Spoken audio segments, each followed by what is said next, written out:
হ্যাঁ এভরিওয়ান, তোমরা সবাই কেমন আছো? আশা করি ভালো আছো। তো আমিও ভালো আছি। বাপের বাড়িতে এসে খুব আনন্দিত লাগছে।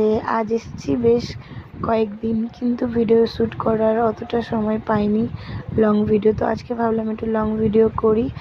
ভিডিওটা সন্ধ্যেবেলায় করেছি, আর ভয়েসটা তোমার রাত্রেবেলায় দিচ্ছি।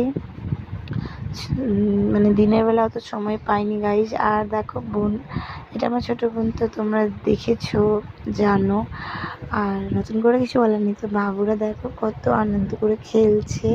তো ভাবলাম এই মুহূর্তটা একটু ভিডিও করে নিই। আর আমাদের বাগান দেখো, সবুজ সবুজ সবজি পুরো ভর্তি।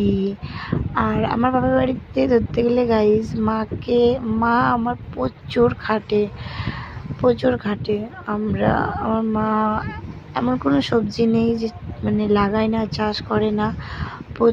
প্রচুর আমার মা খাটুনি করে, মায়ের খাটুনির ফল এটা। আর আমার বাবুরা আর গাইস, প্রচুর ঝড় উঠেছিল সন্ধ্যাবেলা। দেখো মানে যা গাছের পাতা নড়ছে, তোমরা তো ঠিক করতে পারো যে কত ঝড় উঠেছিল। প্রচুর ঝড় উঠেছিল, আর তার মধ্যেই বাবুরা খেলছিল। আমি ভাবলাম একটু ভিডিও করা যাক, করে এই সুন্দর মুহূর্তটা আমার বাড়িতে নিয়ে যাওয়া যাবে, আর তোমাদের সাথেও শেয়ার করা যাবে।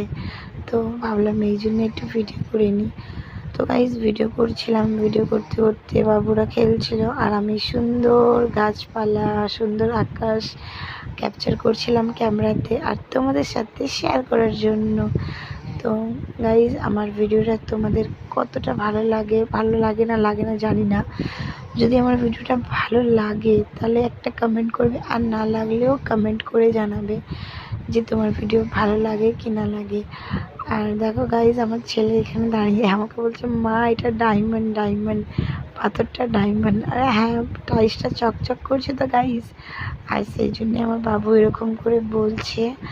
আর দেখো, আর ছোটো বোনের ছেলেও ছিল, খেলা করছিল 4 জন মিলে। আর শহরের বাড়িতে তোমরা জানোই, কলকাতার বাড়িতে একটাই ঘরের মধ্যেই সব কিছু।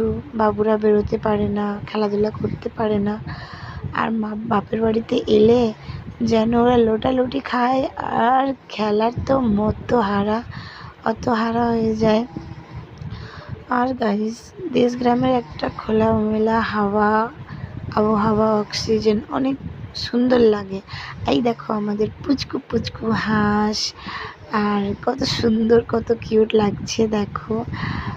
এই যে আমাদের ছোট্ট পাড়ার ছাগল। তো দেশের বাড়ি যারা থাকো তারা তো সবাই